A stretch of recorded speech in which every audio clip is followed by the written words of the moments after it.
Marco Rubio believed he couldn't be touched until Jasmine Crockett uncovered hidden payments, rigged deals, and a secretive network that shattered his career. It all began with the sound of a lunch tray hitting a table in the Rayburn cafeteria, followed by a hushed sentence, barely above a murmur, "He's got money in it. That's why they got those contracts." Jasmine Crockett didn't immediately react. She quietly took another sip of her tea, eyes still focused on the binder in front of her.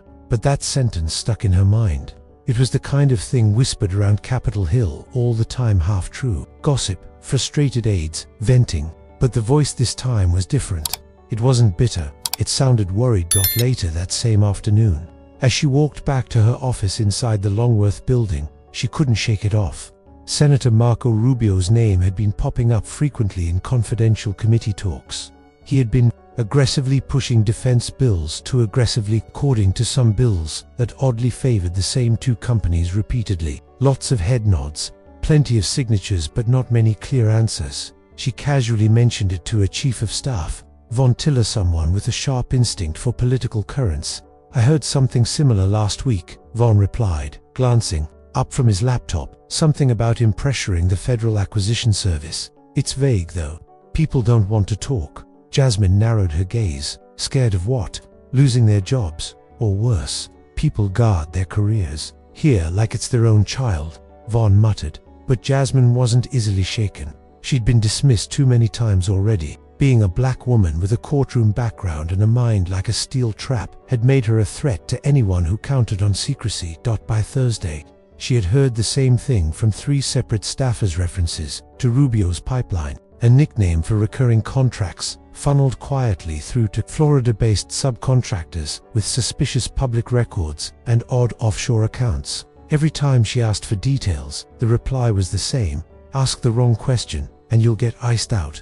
But Jasmine had a skill: she knew how to ask just the right question in precisely the wrong room and make people talk. That Friday, she entered a closed-door committee review on military contracts in room 218 of the Rayburn House office building. Her tone stayed neutral. She asked precise questions about price structures, watching closely when Rubio's name surfaced. 3 people avoided her gaze. One staffer, wearing a blue checkered tie, got up and left midway. Later, back at her office, Jasmine stared at the whiteboard, filled with names, arrows, dates. No hard proof, yet just instinct.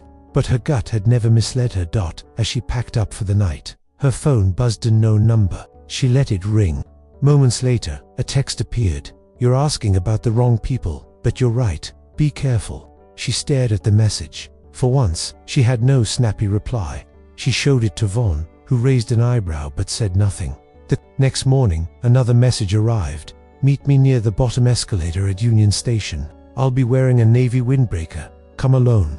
Jasmine didn't reply right away. She didn't want to look eager, but her mind was racing. If this was legitimate, if an insider wanted to talk, those quiet rumors could mean something much bigger. She looked out her office window. The Capitol lights glowed against the morning fog. Tourists strolled by. Staffers and reporters hurried around, chasing the same old headlines. But Jasmine felt it deep down. Something wasn't right. Something real was hidden behind those whispers, and whoever sent that message was clearly scared. That meant something. She grabbed her coat, scribbled a note on a yellow sticky pad for Von. "Union Station. Watch your phone. If no text in 45 minutes, call it in." Without another word, she left. But what Jasmine didn't know was that someone else had their eyes on her, too. Union Station was its usual busy self, families hauling luggage, students glued to their phones, lobbyists pretending to blend in. Jasmine walked in calmly, scanning the crowd without drawing attention. She wasn't here for drama, only for answers. Near the bottom escalator by the food court, it was quieter. Jasmine stood by the Dunkin' counter, pretending to check train schedules on her phone. Then she saw him. Mid-30s, clean-shaven, navy windbreaker, exactly as described. Hands in pockets, eyes darting nervously. He spotted her, hesitated briefly, then headed toward the stairwell beside the bookstore. She followed him. Neither spoke until they were away from the crowds. He stopped, glanced over his shoulder, and faced her. "You don't know me," he said quickly, voice trembling. "And I won't do this again. I just need this off my chest." He handed her a thick manila envelope, sealed, taped shut. Jasmine didn't grab it right away. You worked for Rubio. He nodded once. 5 years. Legislative operations, then scheduling. Why come forward now? He rubbed the back of his neck. Because he's not the person he pretends to be, and someone has to step up before it's too late. I thought about going to the press, but that's suicide.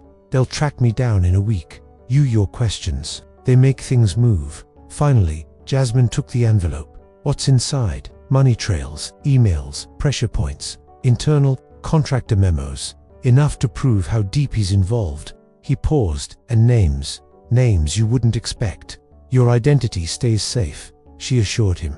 I won't use your name without permission. He gave a faint smile, then glanced at his watch. Be careful, he warned, already backing away. They won't come at you directly. They'll just dismantle your life, piece by piece. And just like that, he vanished into the crowd. Back at her apartment, Jasmine locked the door, shut the curtains, and sat at her table, staring at the envelope. It felt heavy not just from paper but from the weight of what it might contain. She opened it slowly. Inside, printed emails, screenshots, a USB drive, and copies of bank records. Money funneled from Rubio's PAC through a shell company in Delaware. She'd seen this before, complex structures meant to hide corruption. But it wasn't just financial. There were internal memos showing instructions to favor certain contractors even if they failed security standards. Then came the biggest shock, a transcript of a phone call. No names, just codes. SCN. You know what has to be done. They're the best option. Make it happen. Agent, they're not even on the shortlist. Sen, don't make this difficult. You want my support on reallocation. Do your job. Jasmine reread it. Again and again. It was just vague enough to deny, but alongside the other evidence, it clearly showed manipulation. She grabbed her phone and called Vaughn. Get over here now, she ordered. Bring the portable scanner. 10 minutes later, Vaughn showed up, hoodie, half-tied, holding takeout. Jesus, Jazz, what's going on? She slid the envelope toward him. Read. He did slowly, quietly. His food went untouched. You know what this is?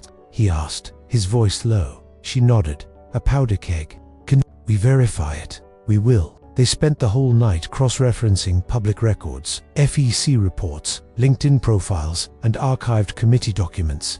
The links were hard to find, but they were there. By 4 a.m., Vaughn leaned back, rubbing his eyes. This isn't just bad press, he muttered. This is criminal. Jasmine didn't answer. She was staring at the list of names. Some were top aides. Others were connected to the Office of Federal Procurement Policy. One was sitting on the Senate Intelligence Committee. But the worst part wasn't what she had already was what she hadn't yet opened. That USB drive. Neither of them slept. They worked in shifts, eyes burning, fingers numb from typing. Inside the USB were carefully organized folders, encrypted message logs, meeting schedules, and digital banking records showing hidden consulting payments. And it wasn't just Rubio. At least for other government officials were implicated, each tied to companies Rubio had fiercely defended in budget hearings. Some names didn't surprise her. Others froze her in place. People she'd passed in hallways, greeted at brief, exchanged holiday cards with. And then there was CM, a name that appeared again and again inside the internal chat messages between executives at Havenwell Dynamics, a mid-sized defense contractor based in Tampa. Wars. Vague, always cautious. CM says push the shipment through before oversight starts asking questions. CM wants an in-person meeting with R ahead of the committee session at 6 a.m. Vaughn leaned back at last and let out a low whistle. This is dirty on a national scale, he said, and you're about to walk straight into it. Jasmine nodded slowly, scrolling through one particularly incriminating string of emails. They set this up like a maze, she said. Deliberate misdirection. Fake LLCs, donations routed through educational grants. It's clever, but not flawless. She stopped on an email from a PAC director to a Rubio staff member. Subject line, winter push. Inside, a brief but pointed sentence. Make sure the friendly faces at the agency clear the board before January. HWD can't lose that contract, not after all the grease. Vaughn looked over her shoulder. That's your smoking gun, he muttered. And we're not even halfway through this mess. But before she could reply, her phone rang. Another unlisted number. She picked up. Ready this time. You got it, said the same voice from Union Station. Good. But they're watching now. You're on the list. You'll have to be smart. What do you want from me? Jasmine asked. not bothering to hide her frustration. Just truth. I've already given you more than I ever meant to. But once it's out, you're on your own. You think I'm afraid of that? She shot back. There was a pause. You should be, he said. Then the line went dead. Jasmine's first instinct was to go public leak it to a trusted outlet and spark the conversation. But this needed more than headlines. If she moved too fast, they'd twist it as just a rumor. The only way it would stick was through proper channels, at the right moment, with undeniable facts. She chose to loop in someone who owed her a favor. Later that afternoon, she sat down with Representative Lowell Ingram of Colorado Springs, a Republican known for integrity and zero patience for secret deals. They had clashed on policy before, but respected each other's methods. They met at a private lounge tucked inside the Library of Congress. Quiet, no cameras, off the radar. She laid it all out, step by step. First the records, then the emails, then the audio transcript. Ingram barely flinched. This is real, he asked after a long silence. As real as it gets, Jasmine said, and I need bipartisan support if I'm going to bring this forward without getting steamrolled.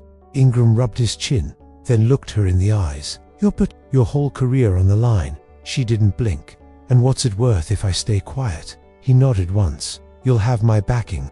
I'll bring to others who won't cave. Back at her office, Jasmine combed through every document and file. Vaughn created encrypted backups and stored them separately. They knew they were under watch now. A black SUV had circled their block twice. A strange call reached the front desk, asking whether Raphael's croquet was traveling this weekend. They didn't panic, but they adjusted. They printed every copy and hid them in various places.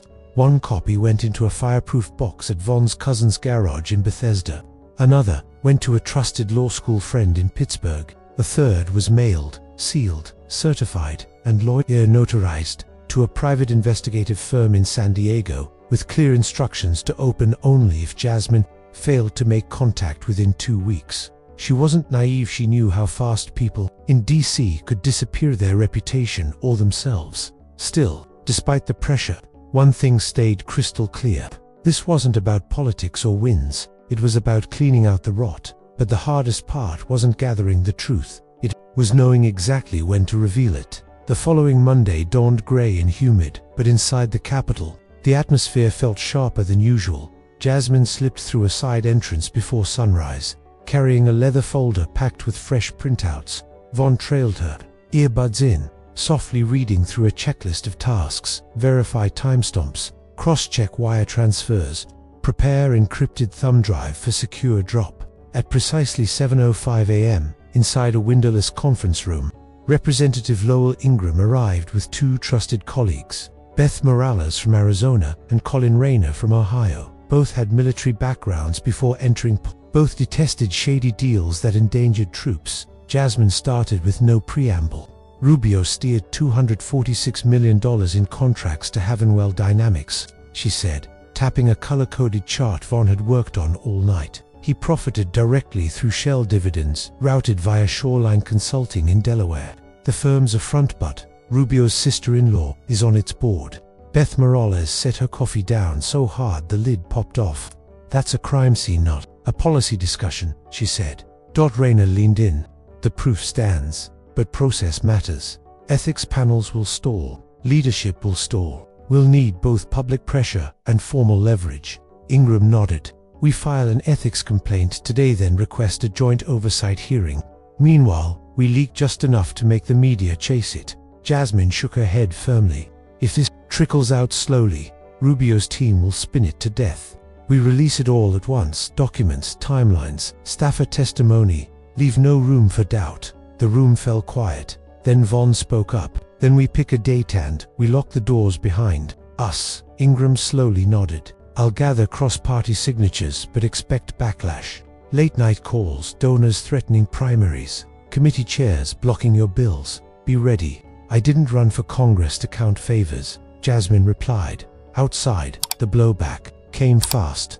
A Washington Review columnist ran an op-ed accusing Crockett of peddling gossip for personal gain. Social media bots echoed the smear within hours. A Florida radio host claimed she had a personal vendetta because Rubio had blocked her environmental bill once. Jasmine's team logged every smear and traced several back to a media firm, Vantage Vision, paid by a Rubio-aligned PAC just 2 weeks earlier. The connections kept stacking up. Later that day, Rubio's chief of staff, Patrick Moreno, cornered Von near the Cannon Tunnel. "Your boss is walking straight into traffic," he muttered, barely moving his lips. "Tell her there's still time to step aside." Von stared back, unshaken. "We're not the ones playing chicken." That night, the lights in Jasmine's apartment flickered 3 times, then went completely dark. A power company technician appeared unannounced, claiming a routine grid inspection. Von called the utility supervisor. There was no such work order. They switched to battery lanterns, duplicated their files again, and pressed on. By Wednesday, the Inspector General's office confirmed they had received Jasmine's preliminary report. An hour later, a senior Senate Armed Services Committee advisor called her personal line. "Some of your numbers aren't adding up," the voice said. "Maybe hold off until we verify." She recognized the polite stalling tactic, an attempt to buy Rubio time. She answered plainly, "Verification is exactly why I'm calling the hearing." Every door opened led to 2 more. Still, she stayed on track. Bond set up meetings with forensic accountants from the Congressional Research Service. Morales arranged a discreet sit-down with Trent Ellsworth, the ranking member on House Oversight, who agreed to fast-track whistleblower protection. But the threats kept morphing.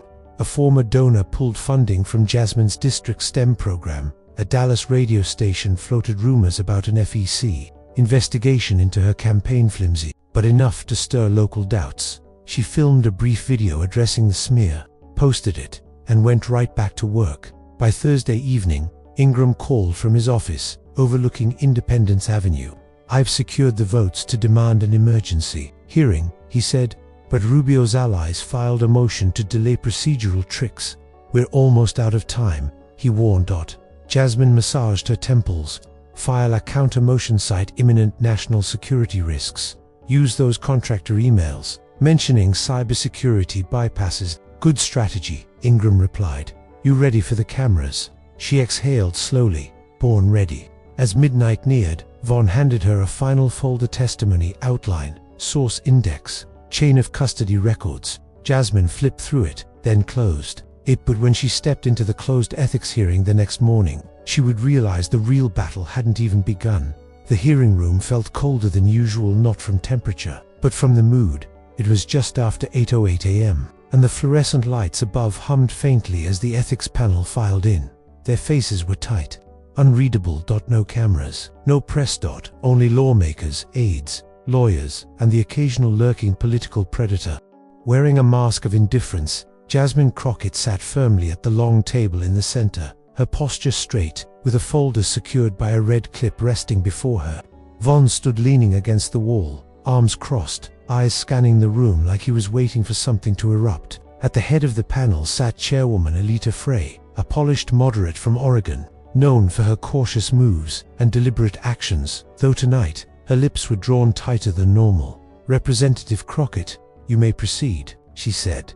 Jasmine nodded, skipping any introductions or speeches. She simply unclipped her folder and began distributing documents, handing out 1 packet to each panel member. These documents contained transaction records, internal emails, procurement, discrepancies, and parts of a whistleblower's testimony directly implicating Senator Marco Rubio in interfering with federal contract approvals. She stated, her voice calm yet cutting. The entire room seemed to freeze. Jasmine tapped the second page of the packet. This page highlights money transfers between Shoreline Consulting and various subsidiary accounts tied to Heavenwell Dynamics, going back 17 months. These transactions match almost exactly with the Senate appropriations markups and the scheduling of private procurement briefings. Some panel members shifted uncomfortably. Representative Nolan Gray from Idaho brought the packet closer, his brow tightening. Jasmine kept going. Page 4 contains communication logs, and although encrypted, the metadata confirms Rubio's office as the originating IP for dozens of contacts with officials at the Defense Department's acquisition. Officer occurring after official hours. Chairwoman Frey interrupted. "Do you have authentication on those logs?" Jasmine answered without pause. "Yes, independently verified by a third-party digital forensics expert. Their affidavit and methodology are included." Gray lowered his packet. Are we seriously expected to believe a sitting US senator has rigged military contracts for personal profit? Jasmine locked eyes with him. You're not expected to believe anything until you've read the documents, but you are expected to act afterward. Silence blanketed the room. Jasmine then pulled a small black speaker from her briefcase. This audio clip is a recorded phone call between a senior Havenwell Dynamics executive and a federal agency liaison, she explained. It was submitted under whistleblower protections. Identifying details have been withheld, pending further legal protection. She pressed play. A man's voice crackled through the speaker. If Rubio says they're getting the deal, they're getting the deal. I don't care what the audit says. Make it happen or we'll find someone else who will. The panel members exchanged stunned glances. Chairwoman Frey leaned in, fingers steepled. What exactly are you asking from this committee? Representative Crockett, I'm requesting a formal ethics investigation into Senator Rubio. Jasmine replied firmly. I'm also asking this evidence be referred to the DOJ for independent review, and that interim protections be imposed on all current and future defense contracts involving Havenwell Dynamics. And if we refuse, without blinking, Jasmine answered, then I'll walk out of this room and bring it to the American people. The room stayed silent. Then a voice from the back broke through. I second the motion for an ethics probe. It was Representative Morales. One by one, others followed in Graham, Rayner, 2 Democrats, 1 Libertarian, even Gray. After a long pause, the motion passed. Chairwoman Frey leaned back, letting out a breath. Then it begins. Jasmine gathered her folder, gave a slight nod, and stood to leave. Outside the chamber, Vaughn was already sending text updates. A reporter from the St. Louis Chronicle had caught wind of the late-night hearing and was circling like a vulture. Jasmine ignored the growing calls as she and Vaughn walked into the hallway. Engram caught up to her. You just lit the fuse, he muttered, keeping pace. I didn't come here to watch things decay, Jasmine replied. He grinned. Then be ready, because by morning, Washington won't look the same. But none of them could predict how fast that fuse would burn. Before sunrise, someone had leaked a portion of the packet to the Kansas City Ledger. Not the entire file, not even the audio, just one page. But that page contained Rubio's initials, a suspicious wire transfer, and a timestamp tied to a secretive Tallahassee meeting.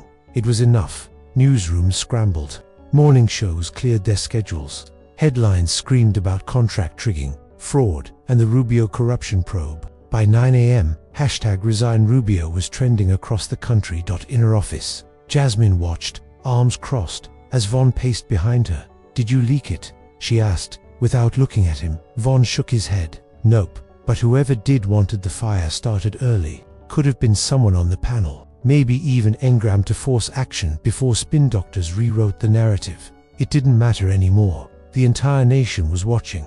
Outside, protesters gathered at the Capitol, some waving signs supporting Jasmine, others just demanding answers. Defense contractors were under the microscope now, and so were the lawmakers who backed them. Rubio's office issued a cold statement. Before noon, Senator Rubio has always acted in the interests of national security and taxpayers. Any suggestion otherwise is a partisan distraction. We will fully cooperate. Too little, too late. That evening, Jasmine agreed to a live interview on PBS NewsHour. She didn't gloat. She didn't smile. Wearing a navy blazer, she spoke evenly. I'm not here to punish anyone, she said.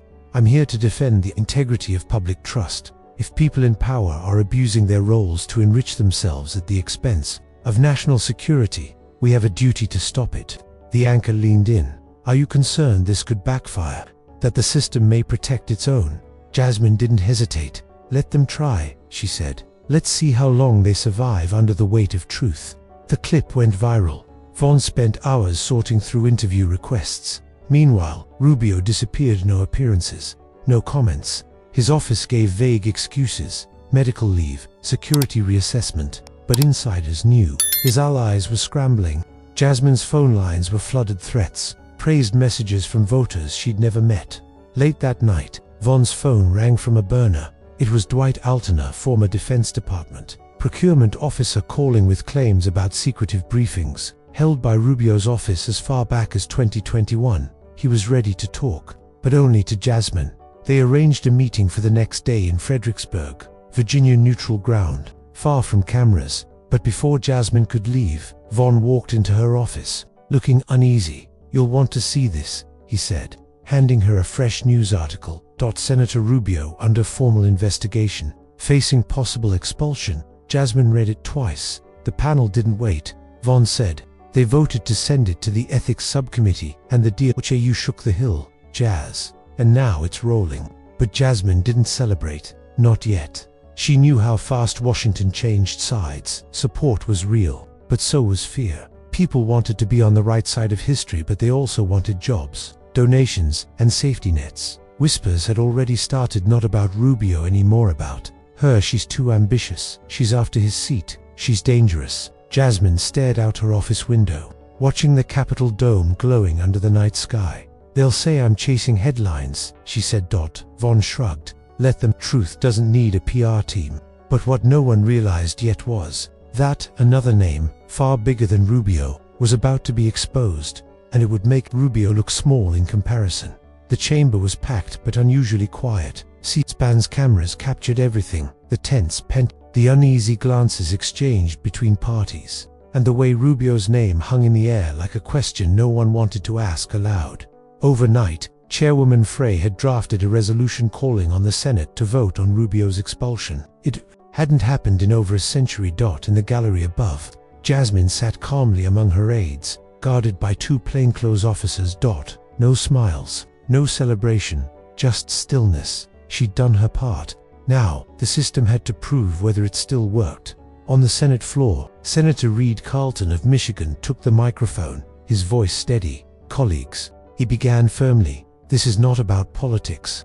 This is about the betrayal of process, of public trust, and of the very foundation of what we are meant to uphold. The proof is detailed, verified, and cannot be denied. If we turn away from this, we send a message to every future official that personal gain is an acceptable price for public duty." A few quiet claps followed, though most remained with arms crossed. Senator Tyler Graves, a moderate from Iowa, rose next.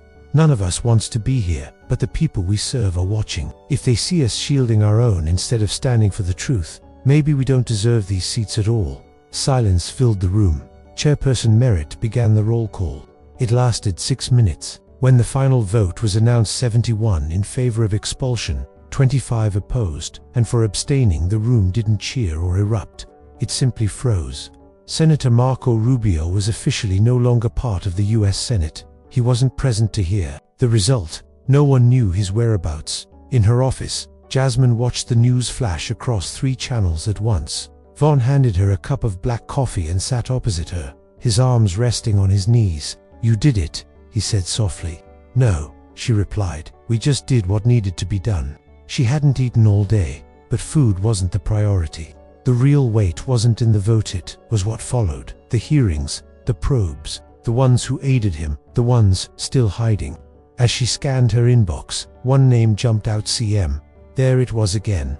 This time in the subject line of a leaked internal memo from Havenwell's legal team. "Prepare briefing for CM possible liability risks if Crockett moves ahead with Phase 2. Vaughn leaned over her shoulder. "You still don't know who that is?" She shook her head. "But whoever CM is, they're above Rubio. He took orders."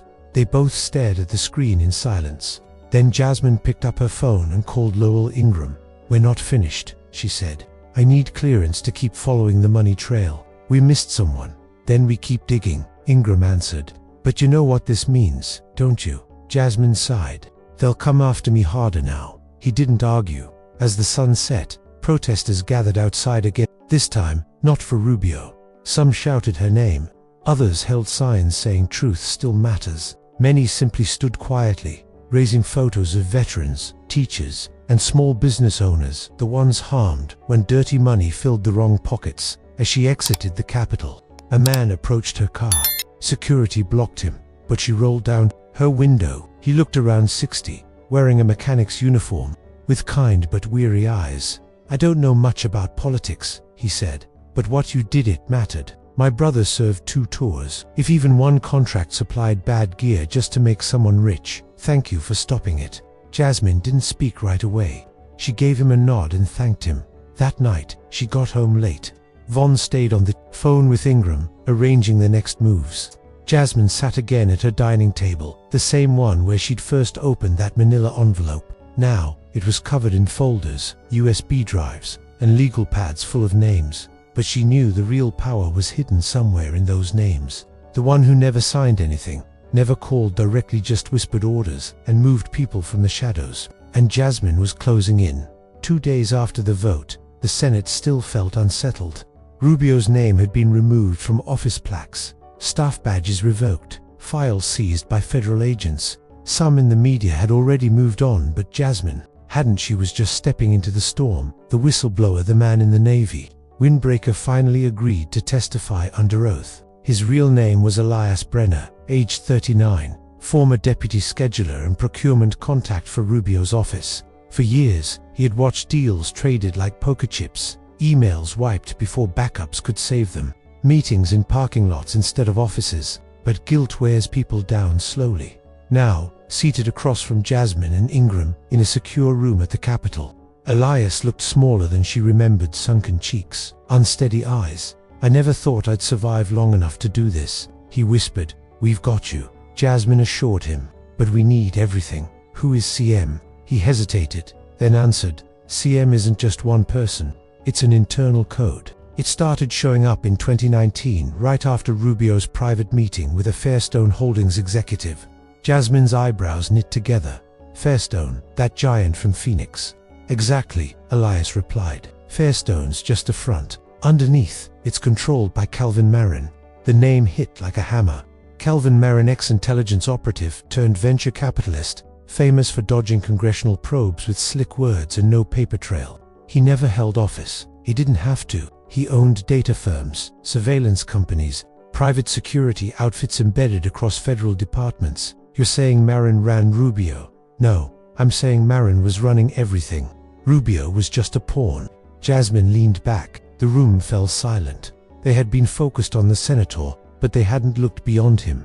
5 minutes later, Vaughn burst in, holding a manila folder, his face pale. "We've got a problem." He tossed the folder on the table. Inside were screenshots of a smear campaign already underway, paid posts on smaller news sites accusing Jasmine of political revenge, forged evidence, even claims she had ties to Havenwell's competitors. "There, flipping the story," Vaughn said.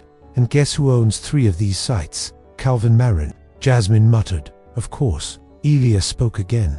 "That's how Marin works. He doesn't appear, he owns the room you're standing in." It didn't take long. By the next morning, Jasmine's inbox was swamped with reporters. False donation claims, a fake site with photoshopped wire transfers to her old law firm, TV hosts accusing her of working for defense lobbyists, lies, all spreading fast. But Jasmine didn't flinch. She posted a video from her office, no makeup, no filters, just her speaking plainly. "They're trying to drown the truth in noise, but noise doesn't change facts. If you want to see who's truly afraid right now, look at who's paying to attack the messenger." The video exploded over 3 million shares in 12 hours. That afternoon, Ingram and Morales came back to her office. The DOJ's in Ingram said, "They're officially investigating Marin's companies. They want your files. Give them everything." Jasmine said firmly, "I don't want this buried in some subcommittee. I want the public to see what unchecked power really looks like." That night, she took another blow. A longtime ally, Congressman Jace Owen, went on national radio calling her investigation a dangerous overstep. "He's scared," Vaughn said. "He sat on an oversight subcommittee in 2020. If Marin had him too." Jasmine didn't finish the sentence. She didn't have to. The next morning, she walked into the oversight committee chamber and saw Calvin Marin seated calmly at the end of the table, perfect suit, silver cufflinks.com eyes. No media, just lawmakers and attorneys. He stood when she arrived. "Representative Crockett," he said smoothly, "you've certainly stirred quite the storm." She didn't shake his hand. "I'm not here to stir," she replied. "I'm here to clean up." They sat down, and the questioning began. Jasmine quickly saw that Marin was confident, never looking at notes. He dodged without lying outright, slipping through loopholes, always just careful enough to avoid perjury. But behind his smooth facade, she saw fear, subtle, but there. He knew this time the wrong person had picked up his trail. But Jasmine wasn't chasing fear. She wanted the truth, and now She was closer than ever. The hearing didn't end with fireworks. It ended with a message. After 3 hours of half-truths and careful phrasing, Marin was dismissed, but not before Jasmine asked one last question. "Mr. Marin," she said, voice steady, "in your opinion, should unelected private businessmen have influence over national defense contracts?" Marin's lips curled slightly. He folded his hands and replied, "In my experience, representative efficiency often requires unconventional partnerships." The room stayed quiet, but the message rang out clearly. Later, back in her office, Jasmine sat with Von Morales and Camille Renner, DOJ investigator flown in from California, sharp and direct, wasting no words. "You've stirred up something far bigger than we expected," Camille said. "Now, we're finding connections between Marin's assets and purchasing operations in no less than 5 other states' small towns, county military boards, hidden money, movements. This isn't merely a Washington issue." Jasmine scanned her notes. "It's a national disease, but diseases fight back." The following morning, 2 sites linked to Jasmine's campaign were struck by a synchronized cyber assault. Donations froze. Internal staff emails got exposed, and old court cases from her past as a defense lawyer, cases already settled and stored away, were resurfaced and handed to conservative gossip sites with twisted headlines. She defended a man accused of assault in 2012. She represented a whistleblower who later disappeared. She's against the military. None of it stuck. But the purpose wasn't to make it stick, it was to plant doubt, even if only briefly. Von paced around her office, phone in hand, scrolling through updates. "They're dragging your name through the dirt," he said, hoping folks forget the real issue. It's death by distraction. Meanwhile, the whistleblower, Elias Brenner, was placed under DOJ protection. Soon after, a second source stepped forward, anonymously, a former IT contractor from Marin's cybersecurity firm, saying that records had been wiped clean just days before the ethics hearing. "They scrubbed the servers like they knew what was coming," he said in a recorded statement. "That doesn't happen unless they were tipped off internally." Jasmine froze. Someone inside, not just in Congress, within her own team, the staff they relied on. Someone had leaked to Marin's side. It explained the hacks, the faked screenshots, the suspicious timing. She called Von and Morales into her conference room, shutting the door firmly. "We've got a leak," she said bluntly. They combed through every email record, every internal message, every meeting note from the past 3 weeks. Only 2 aides had access to those sensitive files. One had been with her since her campaign began. The other, Matthew Cord, had been referred by a contact on the Transportation Committee. Intelligent, always arriving early. Too early by the next morning, he was gone, left behind a note, claimed a family emergency, returned his badge, and wiped his hard drive. "He was a plant," Von said, slamming the file on the table. "They knew we'd get close, so they planted a backup plan, but they were too slow. The documents had already been duplicated. The evidence chain remained secure. DOJ locked everything down. Still, Jasmine couldn't shake the sense that someone else, someone higher, was lying low, waiting for the storm to pass before making a move again. Marin had stayed composed during his questioning, but he wasn't the type to surrender. He was the kind to bet on time and short public memory. So, Jasmine accelerated the pace. She announced an open town hall in Dallas. No fancy staging, folding chairs, a handheld mic, no script, just her, facing the people who had elected her. During the meeting, a retired army captain stood and said, "I've been watching what you've done. They're trying to bury you. What happens now?" Jasmine locked eyes with him. "We keep pulling," she said. "We don't stop just because it gets uncomfortable. Those who rig the system count on us to give up, but they've never met the people I represent." That one line landed on the local news and then spread nationally. Suddenly, she was back, steering the story not as some political fighter, but as a voice for everyday people, workers, veterans, those who had served and sacrificed without ever seeing a dime of the corruption now flooding the headlines. But Jasmine knew this wasn't finished. Marin still had allies, and she wasn't done cutting their strings. The school was modest brick walls, worn stairs, a playground half covered with chalk doodles. But when Jasmine Crockett walked through the double doors of Winslow Elementary in Denton, Texas, the room erupted as if she were the first member of Congress to ever show up. The town hall had ended. National reporters had already moved on to some new scandal. But here, inside a third-grade classroom lined with beanbags, posters, and sticky-handed kids. This was why she had fought so fiercely from the start. She had been invited by Mrs. Delaney, a teacher who had mailed her a letter after the Rubio vote. Jasmine hadn't planned to accept too risky. Too little time, but something about the handwriting, careful, rounded, written in blue ink, stayed with her. And when Washington got too loud, sometimes you needed to remind yourself why you ever spoke up at all. Mrs. Delaney had arranged a question circle 20 kids seated cross-legged on a large checkered rug. Jasmine joined them, knees creaking slightly, smiling at their wide-eyed curiosity. One little girl, her hair in two puffs, raised her hand. "Are you scared of the people who lied?" Jasmine paused before answering. "I used to be," she said at last, "but not anymore. Because truth isn't something you carry by yourself. When you speak it aloud, others start speaking it too. And then it grows bigger than the ones trying to hide it." The girl grinned. "I'm going to tell the truth, even when it's hard." Jasmine nodded. "That's exactly where it starts." Outside, the sun dipped behind the parking lot. Vaughn waited by the car, scrolling through updates. Marin had just been subpoenaed again, this time by the DOJ. A broader investigation had begun, not just into Marin's businesses, but into political fundraising networks, spanning 8 states and possibly 2 foreign accounts. "What now?" Vaughn asked, as Jasmine slid into the passenger seat. "We don't ease up," Jasmine said. "We build a firewall. We make sure the next person who tries this knows it's not worth it." Vaughn smirked. "You ever gonna take a break?" She gazed out the window. When the work's finished, back in DC, the discussion had shifted. Ethics reform was no longer buried in the back pages, it was front and center. A bipartisan coalition led by Ingraham and Morales drafted the Public Trust and Procurement Act, closing loopholes that Rubio had once used. Jasmine co-wrote 3 sections, including one that mandated financial disclosures for indirect family assets. She wasn't just fixing a mesh, she was rewriting the rules. One late night, after another marathon committee session, Jasmine arrived home to find an envelope slid under her door, no return address. Inside was a single note. "You didn't just change the rules. You reminded people why they matter." She didn't recognize the handwriting. Could have been a staffer or just a citizen.